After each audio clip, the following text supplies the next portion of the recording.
ఓం గం గణపతయే నమ. ఓం శ్రీమాత్రే నమ. ఓం శ్రీ దక్షిణామూర్తయే నమ. శ్రీ గురుభ్యో నమ. సదాశివసమారంభం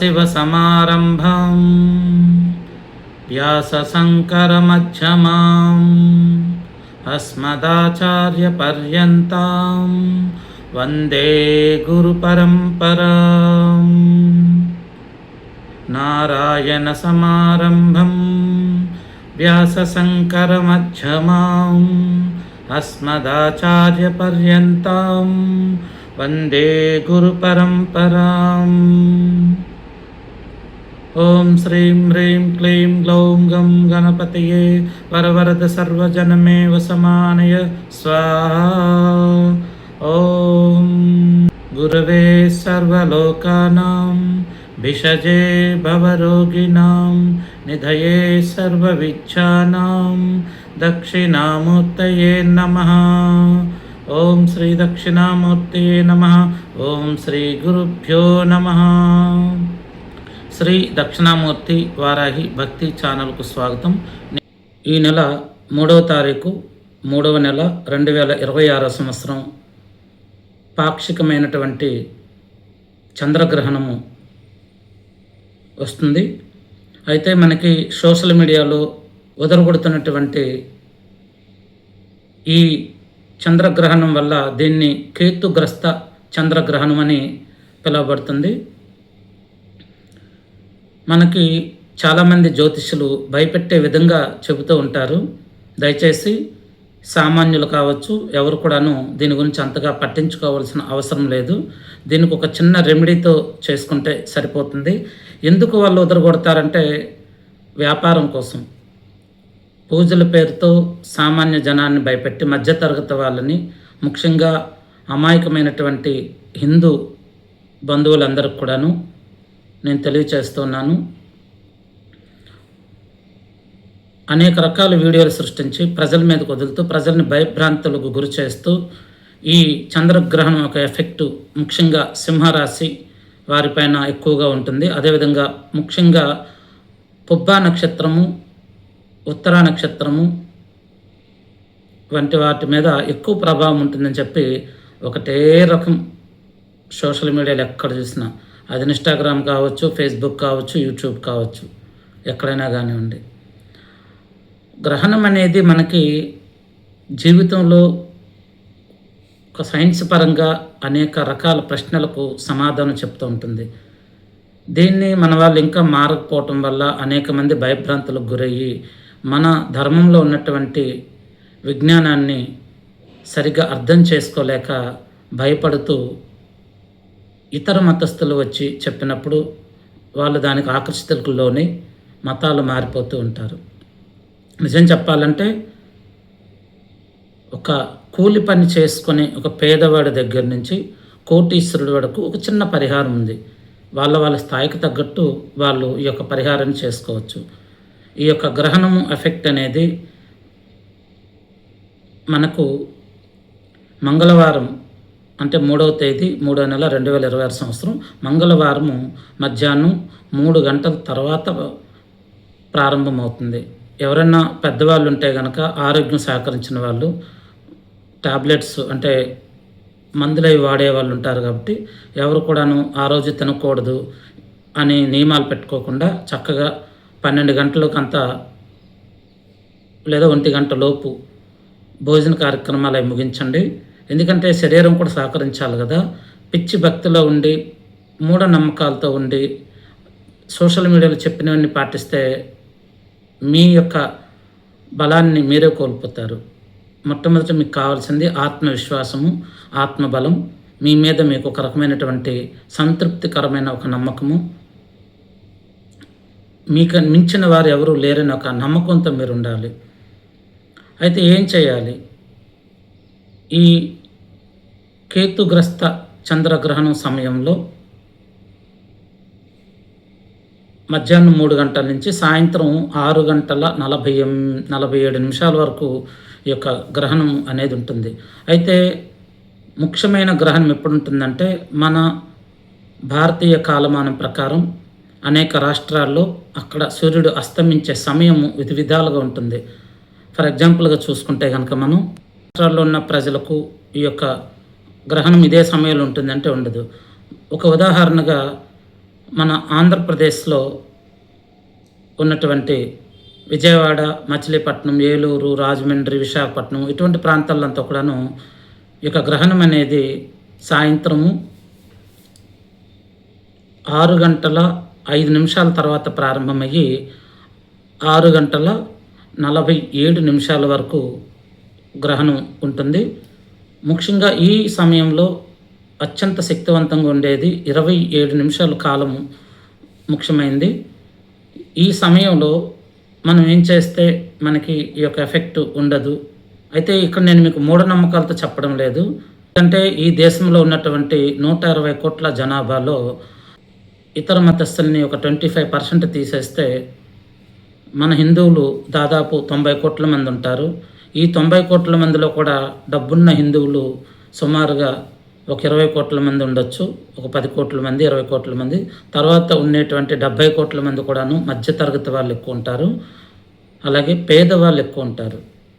ఈ సోషల్ మీడియాలో చూసేటువంటి వీడియోల ద్వారా వీళ్ళు ఫోన్ చేయటం ద్వారా, అలాగే ఇష్టానుసారంగా అడ్వర్టైజ్మెంట్ చేస్తూ పలానా పూజ ఉంది, పలానా కార్యక్రమం ఉంది, ఈ కార్యక్రమంలో మీరు ఒక 5,000 10,000 రూపాయలు కట్టి మీరు పాల్గొంటే మీరు ఈ దోషం నుంచి బయటపడతారని పదే ఊకుదంపుడు కార్యక్రమాలు చేస్తూ ఉంటారు. ఇది చాలా తప్పు, ఎవరు భయపడకండి. అయితే మీరేం చేయాలంటే 3:19 సమయించి గ్రహణం స్పర్శ ప్రారంభమవుతుంది. 1 గంట లోపు మీరు భోజన కార్యక్రమాలు ముగించుకొని చక్కగా వీలైతే గ్రహణానికి ముందు ఒకసారి స్నానం చేసుకొని ఆ 3:20 తర్వాత మీరు ఒక ధ్యానం మెడిటేషన్ చేసుకోండి. ముఖ్యంగా ఇటువంటి గ్రహణ సమయంలో ఈ యొక్క కేతు రాహు అంటే రాహు కేతువులు ఒక్కొక్కసారి గ్రహణాలు ఏర్పరుస్తుంటారు కాబట్టి అటువంటి సమయంలో వాళ్ళకి శక్తి ఎక్కువ ఉంటుంది. ఇప్పుడు కూడా కేతు గ్రహం, అందుకే దీన్ని కేతుగ్రస్త చంద్రగ్రహణం అన్నారు. అంటే కేతువు యొక్క చంద్రుడిని ఆక్రమించబోతూ ఉన్నాడు అన్నట్టు.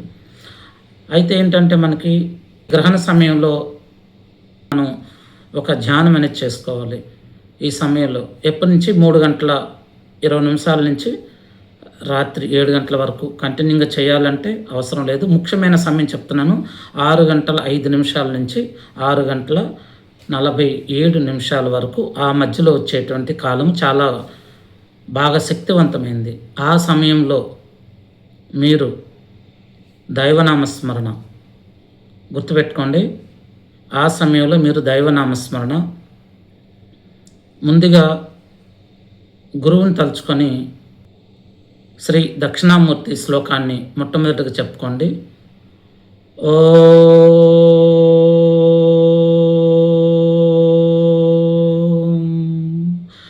గురవే సర్వలోకానాం భిషజే భవరోగిణాం నిధయే సర్వవిచ్ఛానాం దక్షిణామూర్తయే నమః అని ఈ శ్లోకంతో ప్రారంభించండి.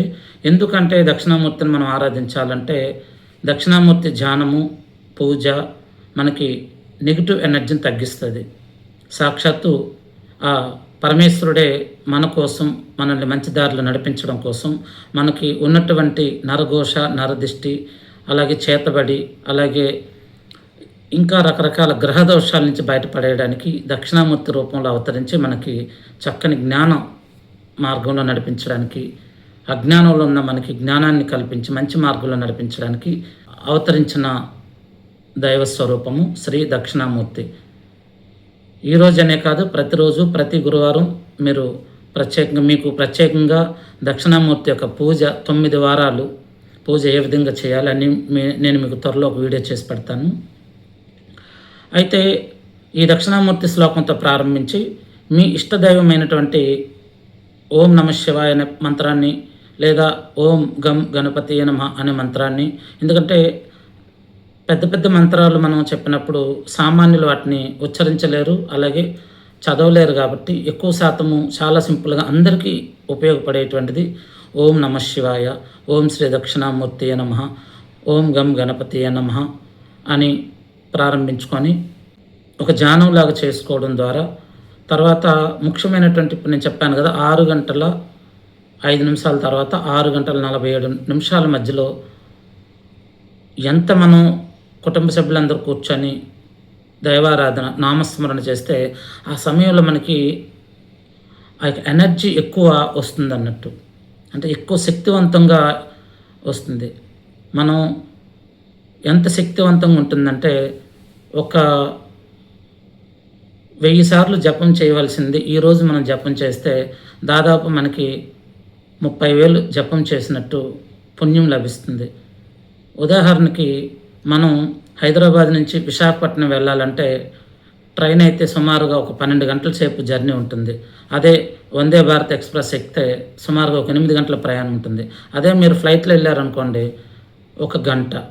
సో మిగతా ఫ్లైట్ అంటే ఈ హైదరాబాద్ ట్రాఫిక్ కష్టాలు హైదరాబాద్‌కు ఉంటాయి, విశాఖపట్నం ట్రాఫిక్ కష్టాలు విశాఖపట్నంకు ఉంటాయి. సో ట్రాఫిక్‌ని వదిలిపెడితే మనం ఫ్లైట్ ఎక్కిన తర్వాత ఒక గంటలో మనం ప్రయాణం చేరుకుంటాం. ఎంత తొందరగా చేరాం చూసారా? అంతటి ఫలం అనేది ఈ ధ్యానం ద్వారా ఈ కేతుగ్రస్త చంద్రగ్రహణం రోజున మనకి లభిస్తుందన్నట్టు. ఇది చాలా మంచి విశేషమైనది. ఇంటిని శుద్ధి చేసుకోవాలి, గ్రహణం వీడిన తర్వాత అన్ని శుద్ధి చేసిన తర్వాత పూజ చేయాలంటే సెకండరీ అది. ఆ గ్రహణ సమయంలో మీరు చేయవలసింది చక్కగా ధ్యానం చేసుకోండి. దుర్గాదేవి ఉంటే దుర్గాదేవిని ధ్యానం చేసుకోండి, పార్వతీదేవి గౌరీదేవికి ధ్యానం చేసుకోండి, లేదా అలవాటు ఉన్నోళ్ళు కాళికాదేవిని ధ్యానం చేసుకోండి. ఏ ధ్యానం చేసినా కానీ ముందు దక్షిణామూర్తి శ్లోకంతో ప్రారంభించండి. ఎందుకంటే దక్షిణామూర్తి ఆ శ్లోకం చెప్పడం ద్వారా మన పక్కనే నిలబడిన భావం మనకు కలుగుతుంది. మనతో ఆయన ఆ యొక్క ధ్యానాన్ని చేపిస్తాడనే ఒక నమ్మకం మనకి విశ్వం ఒక మంచి శక్తిని ఇస్తున్నట్టు అనిపిస్తుంటుంది. ఇకపోతే సరే గ్రహణం వీడింది అయిపోయింది. గ్రహణం వీడిన తర్వాత మళ్ళీ స్నానం చేయండి. స్నానం చేసి ఇష్టదైవాన్ని స్మరించుకోండి. దీని తర్వాత రోజు ఇందాక మీకు చెప్పాను కదా, ప్రతి ఒక్కరికి అందుబాటులో ఉండే చక్కని ఒక చిన్న రెమెడీ. ఎందుకంటే ప్రతి వారి ఇంట్లో ఉంటాయి. డబ్బులున్న వాళ్ళకి చెప్తాను, లేని వాళ్ళకి చెప్తాను, మధ్యతరగతి వాళ్ళకి చెప్తాను. అందరూ దీన్ని పాటించవచ్చు. ఇది చంద్రగ్రహణం కాబట్టి దీనికి చంద్రుడి పేరుతో వచ్చింది కాబట్టి ఆ చంద్రగ్రహణం వీడిన తర్వాత రాత్రి వేళ మనం గుడికి వెళ్ళలేం కాబట్టి ఉదయం అంటే బుధవారం రోజు 4వ తారీఖున ఇల్లంతా శుభ్రం చేసుకొని చక్కగా ఇంట్లో దీపారాధన చేసుకొని దగ్గరలో ఉన్నటువంటి శివాలయంకి వెళ్ళి శివునికి అభిషేకం చేయించండి. వాళ్ళ శక్తి కొలిది నీళ్ళతో అభిషేకం చేయొచ్చు, పంచామృతాలతో అభిషేకం చేయొచ్చు. ఎలా అయినా మీ ఇష్టం, మీ యొక్క శక్తి కొలిది చెప్తున్నాను. పంచామృత అభిషేకాలే చేయాలని నియమాలు ఏం లేవు. అన్ని నీళ్లు ఆ యొక్క శివలింగం పైన మనం భక్తి తత్వంతో వేసి దండం పెట్టుకున్న శివుడు కరుణిస్తాడు. మనకున్నటువంటి గ్రహదోషాలు కూడా తొలగిస్తాడు. తర్వాత ముఖ్యంగా శివాలయాలకు వెళ్ళండి, విష్ణాలయాలకు వెళ్ళండి, దుర్గాదేవి, లక్ష్మీనారాయణలు, సీతారామచంద్రుల దేవాలయాలకు వెళ్ళండి, గణపతి దేవాలయాలు, సుబ్రహ్మణ్యేశ్వర స్వామి దేవాలయాలకు వెళ్ళండి. అలాగే ఇవన్నీ అయిన తర్వాత ఆ రోజు లేనివారైతే మీ ఇంట్లో ఒక గ్లాస్ బియ్యం, చెప్తున్నానంటే తప్పుగా అనుకోకండి, ఎందుకంటే పదే పదే లేనివారు అని అంటాం. వెనుక ఏంటంటే మనకున్నటువంటి 90 కోట్ల జనాభాలో దాదాపు 40 కోట్ల మంది ఇప్పటికీ అదే స్థితిలో ఉన్నారు. ప్రతి ఒక్కరింట్లో కూడా బియ్యం ఉంటాయి కదా, ఆ బియ్యం ఏంటంటే చంద్రగ్రహానికి సంబంధించినవి. ఒక గ్లాస్ బియ్యం తీసుకెళ్ళి ఆ దేవాలయంకి మీరు దానం చేయండి. లేదా అక్కడ బ్రాహ్మణుడు ఉంటే ఒక 11 రూపాయలు దక్షిణ పెట్టి ఆ గ్లాస్ బియ్యం దానం చేయండి. ఇంకా శక్తి ఉన్నవాళ్ళు ఒక పూర్ణచంద్ర బింబము లేదా అర్ధచంద్రాకార బింబము వెండితో తయారు చేసి ఉంటాయి కదా, అది మీ శక్తి కొలిది కొని ఆ బియ్యంలో పెట్టి దానం చేయండి. లేదు మాకు అంత శక్తి లేదు అనుకునేవారు కేవలం ఒక గ్లాస్ బియ్యము ఒక 11 రూపాయలు దక్షిణ పెట్టి అక్కడ బ్రాహ్మణుడికి దానం చేయండి. ఇంకా ఉన్నవాళ్ళు అయితే ఇప్పుడు సైకిల్ తొక్కేవాడు సైకిల్ తొక్కుతారు, బైక్ ఉన్నవాడు బైక్ మీద వెళ్తాడు, కారు ఉన్నవాడు కారులో వెళ్తాడు. సో ఆ విధంగా ఇక్కడ ఎవరి శక్తి కొలిది వాళ్ళకి అన్నట్టు దానం అనేది. పూర్ణచంద్రుడి యొక్క రూపము లేదా అర్ధచంద్రాకార రూపము వెండితో తయారు చేసింది దానం ఇవ్వటము. అదేవిధంగా దేవాలయాలకు విరాళం ఇవ్వటము, లేదా అన్నదాన కార్యక్రమానికి బియ్యం ఇవ్వటము, ముఖ్యంగా బియ్యము అంటే ఆహార పదార్థాలు కూడాను. అదేవిధంగా చిన్నపిల్లల అనాథ శరణాలయాలు. ఎందుకు చిన్నపిల్లలు అన్నానంటే, చంద్రుడు మనస్కారకుడు. చిన్నపిల్లడు మనస్తత్వం ఎలా ఉంటుందో, చంద్రుడు 15 రోజులు క్షీణించడము, 15 రోజులు వెలుగుతూ ఉండడం. చిన్నపిల్లలు అలుగుతూ ఉంటాడు చంద్రుడు. కాబట్టి చాలామందికి చంద్రదోషం అనే జాతకంలో ఉంటుంది. దానికి సపరేట్గా ఒక వీడియో చేస్తాను. సో చంద్రుడు సంతోషించాలంటే చిన్నపిల్లలకు అంటే అనాథ శరణాలయాల్లో చిన్నపిల్లలు, అలాగే అందుల శరణాలయాల్లో అన్నదాన కార్యక్రమం లేదా బియ్యం దానం చేయండి. అలాగే వృద్ధాశ్రమాల్లో కూడాను అన్నదాన కార్యక్రమం బియ్యం దానం చేయటం ద్వారా చంద్రుడు సంతోషిస్తాడు. చంద్రుడు అంటే మనకు తల్లితో సమానం. అమ్మ మనసు ఎంత మంచిదో చంద్రుడు కూడా అంతే మంచివాడు. కాబట్టి ఈ గ్రహణం అయిన తర్వాత మీరు చేయవలసిన పని, ఈ యొక్క బియ్యం అనేది గ్లాస్ బియ్యం నుంచి కేజీలు టన్నులు ఎన్ని ఇచ్చినా పర్వాలేదు, వాళ్ళ శక్తి కొలది చెప్పాను. అంతేగాని ఇదే కరెక్ట్గా 10 కేజీలు ఇవ్వండి, 20 కేజీలు ఇవ్వండి అని ఇక్కడ మీకు చెప్పలేదు. మీ స్థాయిని బట్టి, మీ స్తోమతను బట్టి మీరు ఈ పరిహారం చేసుకుంటే ఈ యొక్క గ్రహ దోషాలు ఉండవు. అలాగే ఏ రాశుల వారికి ఆ రాశులు అంటే ఇది కేవలం సింహరాశి మీదే అంటారు. ఒకటి గుర్తుపెట్టుకోండి, ఒక కుటుంబ సభ్యులందరూ ఒక ఇంట్లో ఉన్నప్పుడు ఆ కుటుంబ సభ్యుల్లో అందరికీ ఒకటే రాశి ఉంటుందా? సింహరాశి ఉండదు కదా. ఒకరికి సింహరాశి ఉండొచ్చు, మిగతా వాళ్ళకి ఆయా రాశులు ఉంటాయి. కానీ ఇంటికి ప్రధాన అధిపతి అయినటువంటి లేదా ఆ ఇంట్లో చిన్నపిల్లడు అయినటువంటి వారికి ఈ యొక్క రాశి ప్రభావం ఉంటుంది. కాబట్టి ఈ రాశితో కూడుకున్నవే ఈ యొక్క నవగ్రహాలు. కాబట్టి అన్ని రాశుల వారి మీద అంత ఎంతో కొంత ఉండే అవకాశం ఉంటుంది. మీరు భయపడి చేయాల్సిన పని ఏమీ లేదు. అందరూ చక్కగా అన్ని రాశుల వాళ్ళు కూడా చక్కగా ఉదయం లేచి స్నానం చేసుకొని దేవాలయంకి వెళ్ళి ఈ పరిహారం చేసుకోండి. ఇందాక చెప్పినట్టు వృద్ధాశ్రమాలు, చిన్నపిల్లల అనాథ శరణాలయాలు, అలాగే అందులు శరణాలయాల్లో దానం ధర్మము చాలా ముఖ్యమైనది. కాబట్టి మీరందరూ ఈ విన్నపాన్ని అర్థం చేసుకుంటారని మీ అందరికీ నమస్కరిస్తూ, ఎవరు కూడా భయపడకండి. ఈ గ్రహణకాల సమయంలో ధ్యానము మీకు ఎంతో ఉపయోగపడుతుంది. ముఖ్యంగా ఇది సాధకులు ఆ సమయాన్ని ఎంచుకుంటారు. ఎందుకంటే వాళ్ళు అనుకున్న కార్యక్రమాలు నెరవేరడానికి, వాళ్ళకే కాదు మీకు కూడా చెప్తున్నాను, మీరు అనుకున్న కార్యక్రమాలు నెరవేరాలి అంటే ఈ సమయంలో మీ యొక్క శక్తి చాలా ధ్యానం చేయటం ద్వారా పెరుగుతుంది. ఈ ధ్యానం చేయటం ద్వారా పెరిగిన శక్తి ద్వారా మీకు మంచి ఆలోచనలు వస్తాయి. ఏదన్నా ఒక కష్టమైన సమస్య వస్తే దాని నుంచి ఎలా బయటపడాలి, ఏ విధంగా నడుచుకోవాలనేటువంటి చక్కని ఆలోచనలు వస్తాయి. అంతేగాని మూఢనమ్మకాలతో మీరు అన్నీ పట్టించుకొని బెంగ పెట్టుకోవాల్సిన అవసరం లేదు. ముఖ్యంగా గర్భిణీ స్త్రీలు కూడా చాలా జాగ్రత్తగా ఉండండి. ఎందుకు తిరగొద్దు అంటారంటే నెగిటివ్ షేడ్స్ ఆ రోజు ఎక్కువగా ఉంటాయి. ఎందుకంటే కేతువు లేదా రాహు గ్రహణ సమయాల్లో ఈ విశ్వంలో, ఎందుకంటే వీళ్ళు దేవతల శక్తిని హరించాలని చూస్తారు. మరి దేవతల శక్తిని హరించాలని చూసేవారికి మనం ఒక లెక్క చెప్పండి. కాబట్టి మన పూర్వీకులు మన మంచి కోసం మన మేలు కోరి చెప్పారు.